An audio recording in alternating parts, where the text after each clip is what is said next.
You know those moments when you're doing what you love in your business? Maybe it's standing on stage or creating content.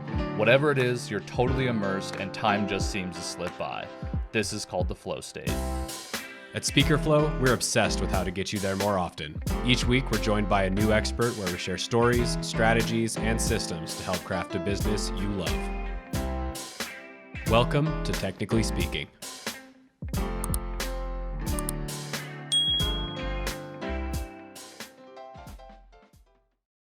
And we are live. Linda, welcome to the show. It is awesome to have you here today. Thanks for joining us.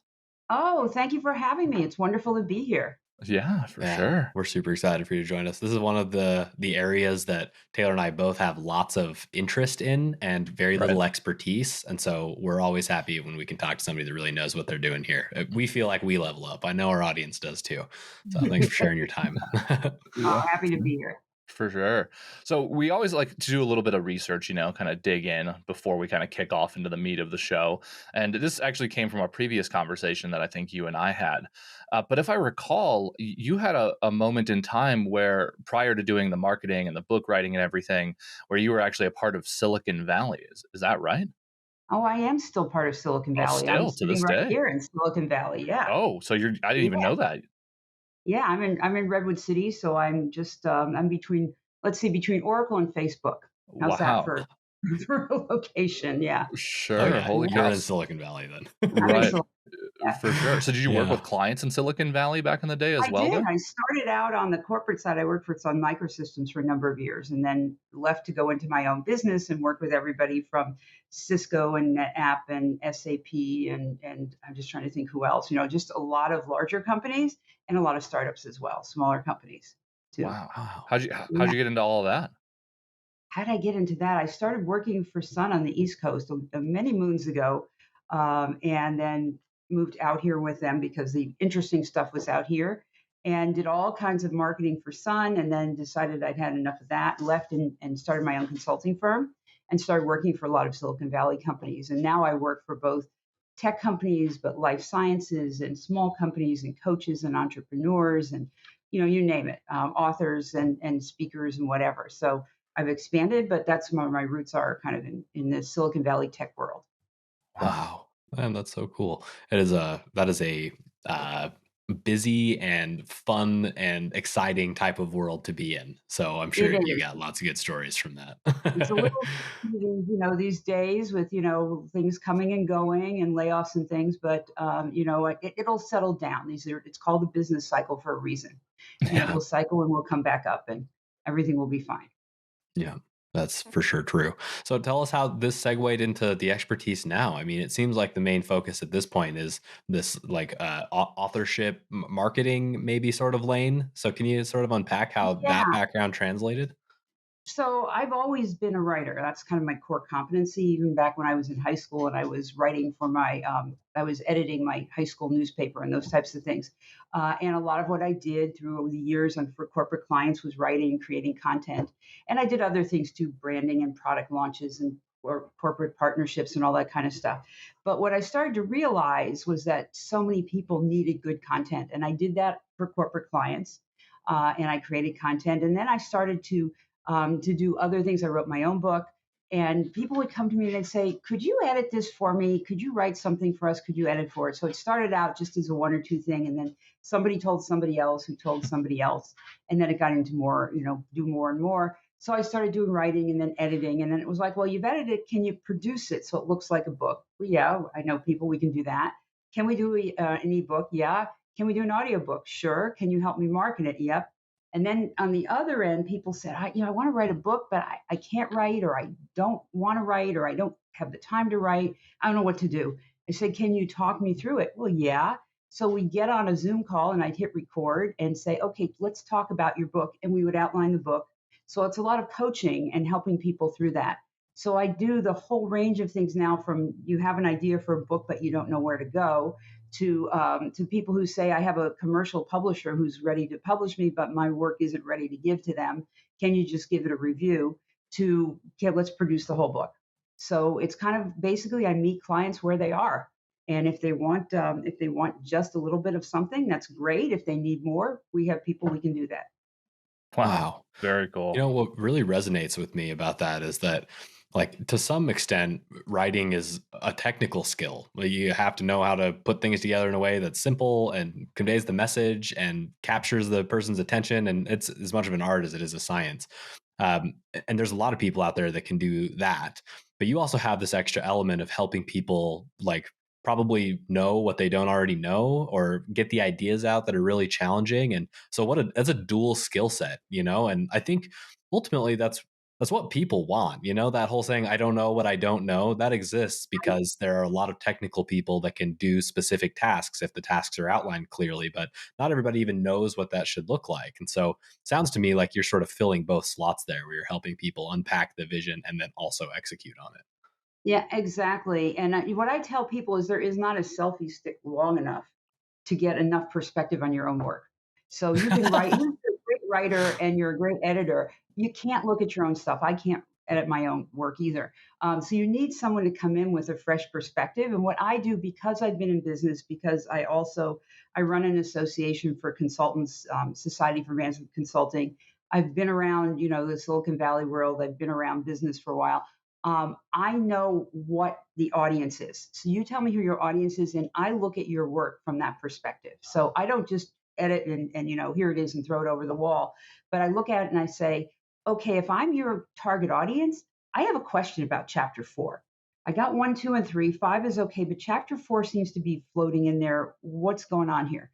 So I bring a sense of understanding the work, which are not going to get if you go for the cheapest possible resource offshore, which, by the way, a lot of those offshore resources I get brought in to re-edit after they've done not such a good job because English is not their first language.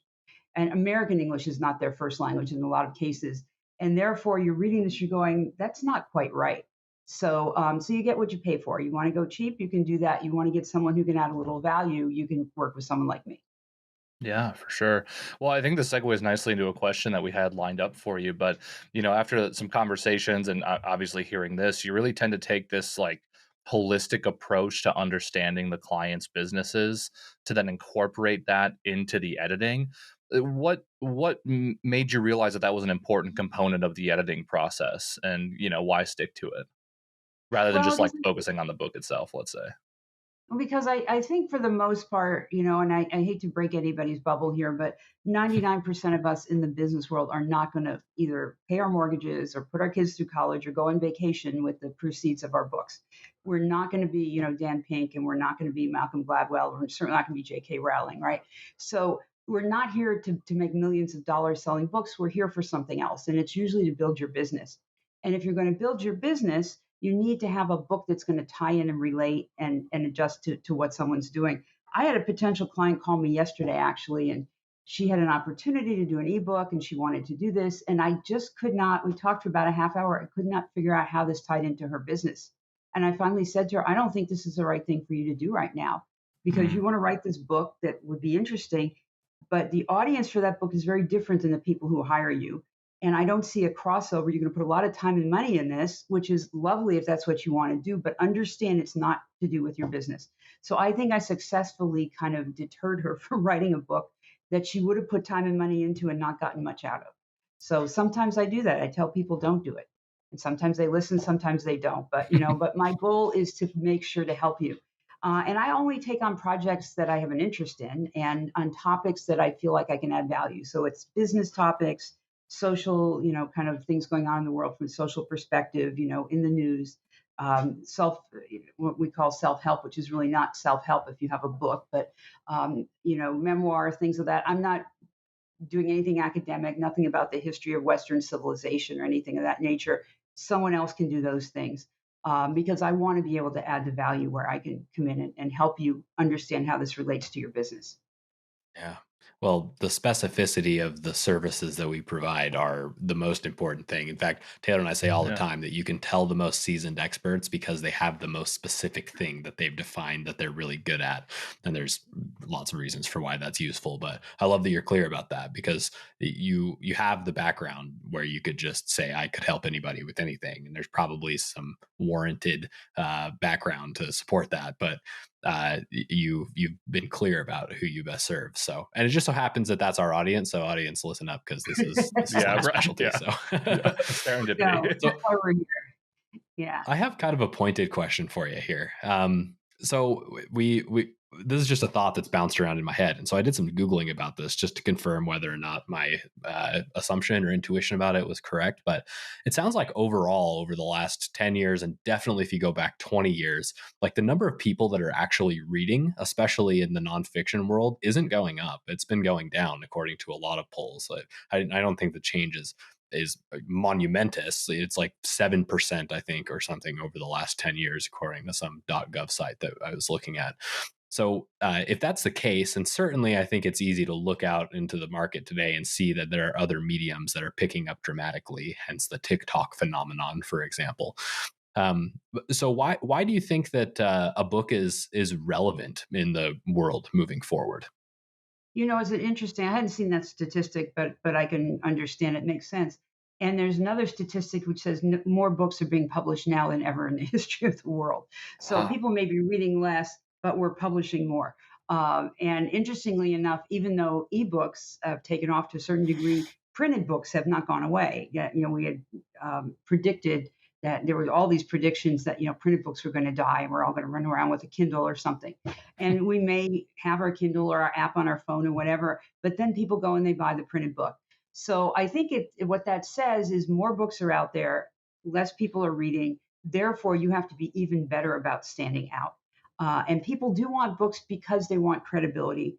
They want to have something that they can show either a client or a prospect.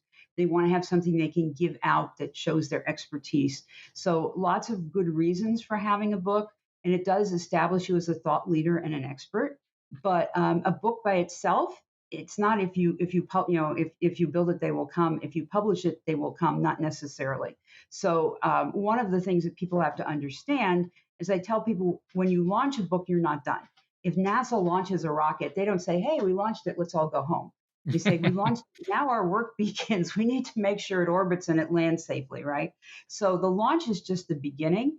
And whether you are publishing a book by yourself with a hybrid publisher or you're going the old commercial publisher route, there's only a limited amount of things that a publisher will do for you. If you want your book to be successful, you're going to have to get out there and market it yourself. So it can't be this, "Hey, I wrote the book. I'm just, I'm done with it and I'm gone."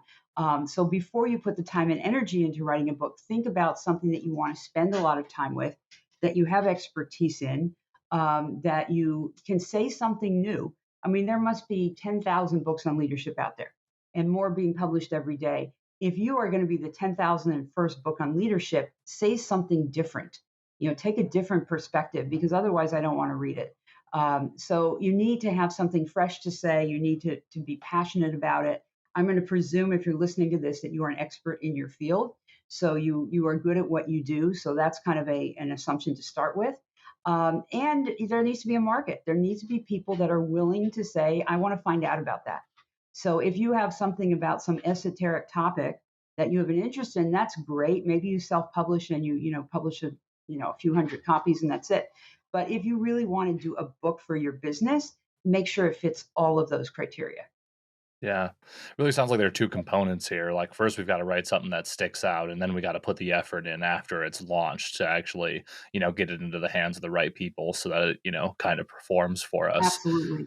And this was in a previous conversation that you and I had, but there's an analogy I'd like you to share that you shared with me that I thought was really valuable. It kind of changed my perspective. But you have this kind of cocktail party analogy as it relates to kind of cutting through the noise. Would you mind sharing that for the Sure. audience? So, my whole thing is about, you've got to get above the noise. And if you think about the market out there as being a cocktail party pre-COVID, where there's hundreds and thousands of people, everybody's talking at once. So you want to get heard. You could try talking louder and slower and screaming, and you might be able to do that for a few minutes, but you're going to get hoarse and nobody's going to want to listen to you. You can go away quietly and say, "I'm not going to do this," in which case no one will hear you. Or you can kind of figure out how to get heard above the noise. And you do that by zigging where everybody else is zagging, and kind of figuring out, where do I need to be? Do I need to be in a smaller cocktail party where there are less people there? Do I need to do something that makes me stand out and look different? So that's really what you have to focus on, because the competition, and again, you mentioned TikTok, but there's TikTok and there's, there's Twitter and there's Facebook and there's LinkedIn and there's all kinds of other, every day there's a new social media, platform or whatever. But depending on where your audience is, you need to be on those places too, standing out. If you're talking to, to Gen Zs, you probably don't want to be on Facebook. If you're talking to business people, you probably want to be on LinkedIn. So it depends on where you are.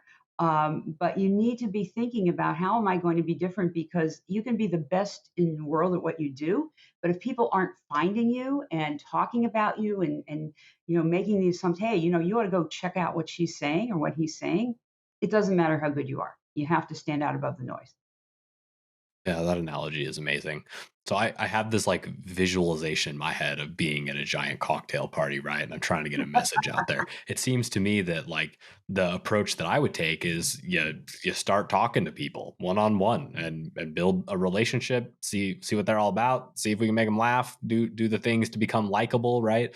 And I think that like that intuition is accurate, because ultimately relationships are the name of the game in this space. However, I also think that it's slow, and so for somebody that is maybe considering going down this path and might be thinking about what would need to happen for them to actually make their book launch successful, would you suggest to them that the way that they go about that would start with like the one-on-one interactions with people, and then you start building a crowd? Or do you know of ways that you can immediately attract a group's attention, and the clap in a busy room of people and see if everybody starts clapping with you sort of trick in a live event? Like, is there an ancillary to that in the book world? It's interesting. That's a great question. I think you've got to do both. You've got to start by building relationships, and you get people to talk about you, but not relationships with everybody. You're at the cocktail party. You don't want to just go down the line and look at everybody. You want to look at who the key people are. If there's 500 people in a room, you don't want to talk to 500 people. Maybe there's 10 or 20 you want to talk to. And those are the influencers. They're, if you're in business, they might be contacts, and that might be clients or prospective clients or refers or people who can connect you with people. So you look for who the important people are and identify them and start to build the relationships. And if you're doing it on a marketing platform, you do it online as well. You start following them on whatever social media is appropriate. You start interacting with them. You start building a base. And there's something that we call social proof, which is that you show up in the right places at the right time. So you're at the right party, and you may not want to be at that huge party. You may decide that the real place you want to be is across the street, where there's significantly less people, but they're more interesting people from your perspective. So you're not, your goal. I mean, we've all seen this where people say, "Oh, I'm going to go out and network," and their goal is to capture, in the old days, capture as many business cards as they could. Then what are you going to do with it, right?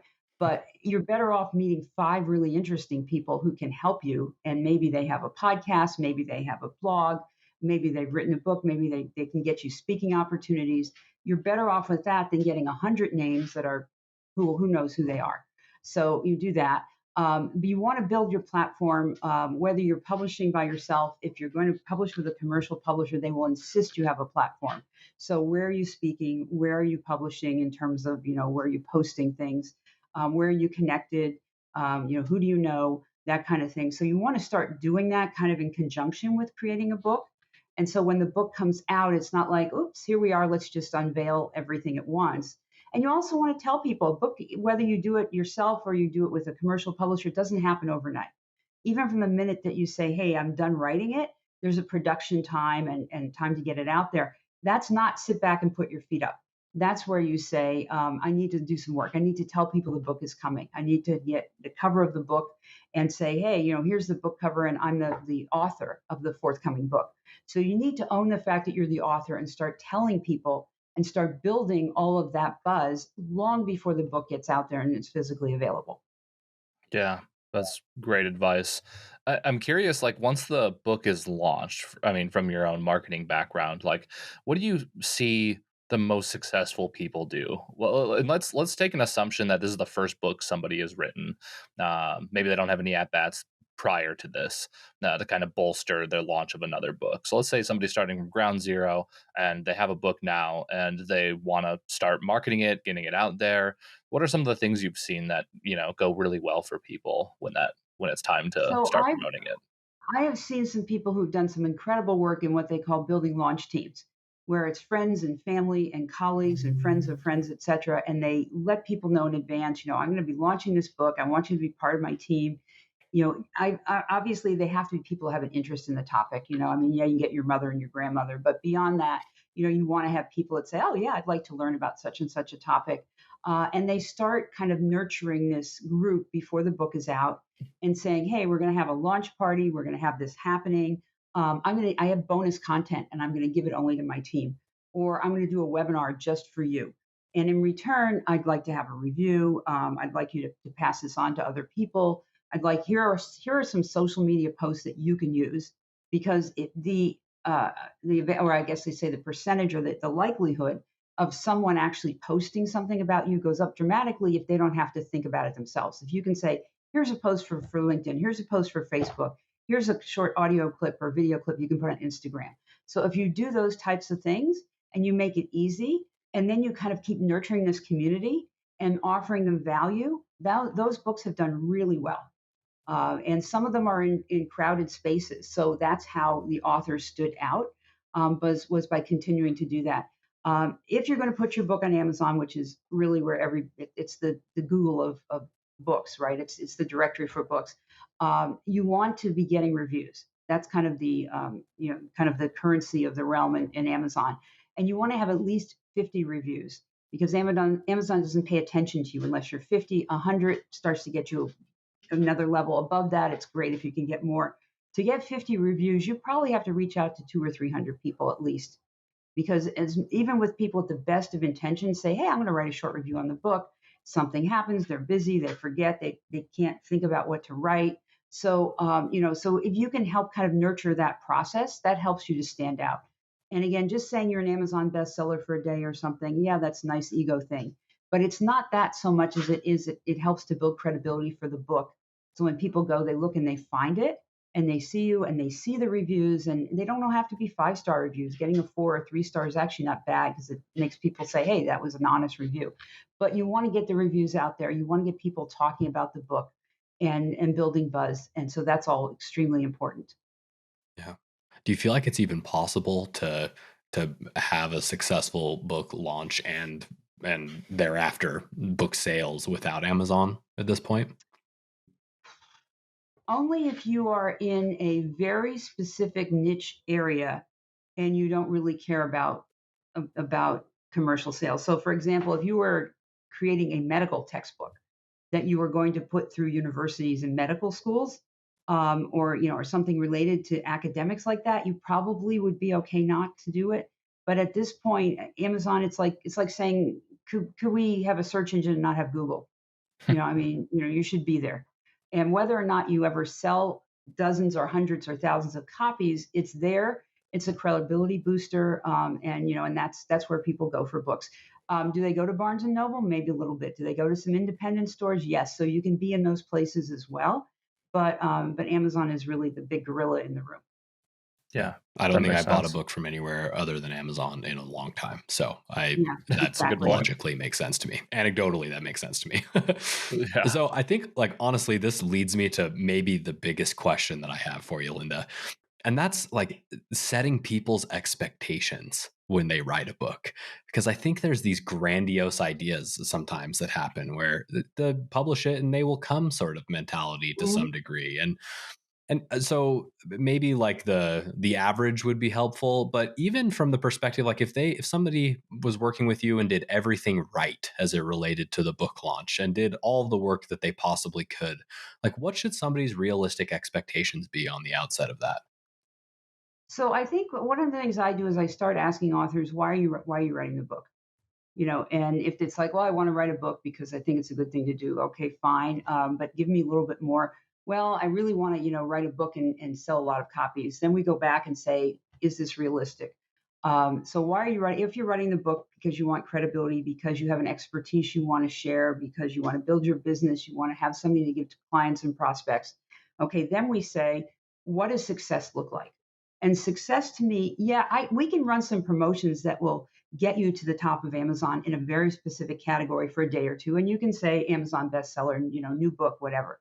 And so that's an ego thing. but that's not going to change your business. Really, what is success? Success might be that you are now getting opportunities to speak, right? You work a lot with speakers. Now people are saying, you've written the book, we want to have you as a speaker. And whether that's paid speaking gigs or it's speaking for marketing, that might be a successful outcome that you can look for. Success might be that you are getting existing clients calling you again and saying, wow, I just saw you wrote the book. Can you come, let's have a discussion. Or they call you and say, I saw your book and I sent it to so and so. You should contact them because they could use you. So it might be the number of new leads you get. It could be that your social media mentions or follows or whatever go up, but that's kind of an empty metric. I mean, if you're getting 1 million followers and they're in India and they're not real people, and the tree falls in the forest doesn't make a sound, right? So I am less concerned with you getting millions and millions of followers that are liking something than you're getting the right people. So again, if we think about the cocktail party with 1,000 people, but across the street is a cocktail party with 100 executives or 50 executives, and they all are people who you should know and they should know you. Walk out of the big party and go to the smaller one and be the big fish in the small room. And also do what you need to do to kind of make sure that you're kind of getting their attention, following up with them. So I like to set success that you may sell some copies, you may not, depending on what your topic is and where we are in the world, etc.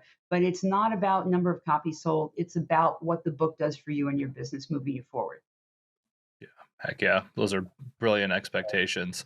And kind of on that note, I think this is a nice segue into one of our other questions. We talked a little bit about marketing the book, having a launch party, getting it out to your list, going to different cocktail parties, as it were, to play on that analogy. And I think this next question also ties back to a point you made earlier. And this is why the book is so important to be integral to your business rather than an offshoot of it. Otherwise, it can act as a distraction when you're selling other things. Like you kind of want it to be a bundle of sorts, right? Like if you're already a speaker, you publish a book, you don't want the book to be so off topic from your speaking that you can't ever mention it again. And so as it relates to like somebody's like sales process, let's say, and the continuing conversation of the book, let's assume, I don't know, we're 6 months after the launch and it's up there. Like how do you find people continue making it a part of the conversation in their sales process? That's a great question. So I think one of the things you have to do is understand that you kind of have these cycles where you'll get some attention, it'll drop, and then you've got to start with something new. I have one client who's written a couple of books. I've worked with him on two, and he comes back every so often and says, here's something that's going on in the news, and that relates to my prior book, which talked about such and such. You ought to go check this out. So you need to kind of tie into what's going on, whether it's in your market, whether it's something in the news, something that's happening right now, and kind of let things go for a while, then say, hey, just reminder. This presumes that you have books that are evergreen. If you're writing a book about you wrote a book about the 2020 election, it's going to have a certain life cycle. And if you write a book about COVID, it's going to have a certain life cycle. But if you're writing about leadership or team building or organizational development or IT or the future of climate change or whatever, those books have a long shelf life, and you just have to tie back into what's happening. So you don't want to do it continuously and burn people out, but you want to kind of maybe give it a little bit of a lull and start back up again and say, hey, haven't talked to you in a while, just want to let you know. I mean, this is basically the gist of what you're saying. This is happening in the world right now, and it ties exactly right what I said in my previous book. So there's ways to kind of keep things fresh, but you have to look for that. It's not going to come to you. So you've got to kind of go out and look and say, where can we insert ourselves here and be part of the discussion?